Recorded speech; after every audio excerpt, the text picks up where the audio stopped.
தூத்துக்குடி மாவட்டத்தில் பல பகுதிகள் இன்னும் வெள்ளக்காடாக காட்சியளிப்பதை பற்றி தமிழக அரசு கவலைப்படாதது ஏன் என கேள்வி எழுப்பியுள்ள தெலுங்கானா ஆளுநர் தமிழிசை சவுந்தரராஜன் தென் மாவட்ட மக்களை மாற்றான் தாய் மனப்பான்மையுடன் தமிழக அரசு நடத்துகிறது என குற்றம் சாட்டினார்.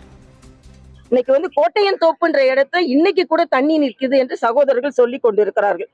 குமரிக்காடு இன்னும் காடாக வெள்ளக்காடாக காட்சி அளித்துக் கொண்டிருக்கிறது. பிரதமரை பாக்குறதுக்காக தான் நான் டெல்லி போனேன் அப்படின்றாங்க. இப்ப கூட்டணி கட்சி நிகழ்ச்சியில கலந்துக்காம போனீங்களா? இல்லைன்னா இங்க வந்துட்டு கூட நைட்டு 10:30 மணிக்குன்னா 6 மணிக்கு மேல கூட போயிருக்கலாமே டெல்லிக்கு. காலையில ஏன் போனீங்க? ஆக எல்லாமே விளம்பரம். இன்னொன்று மறுபடியும் இந்த ஆட்சியை சார்ந்தவர்கள் ஒன்று சொல்கிறார்கள். மாற்றாந்தாய் மனப்பான்மையோடு மத்திய அரசு நடைபெற்றுக் கொண்டிருக்கிறது. நேரடியாக குற்றம் சாட்டுகிறேன்.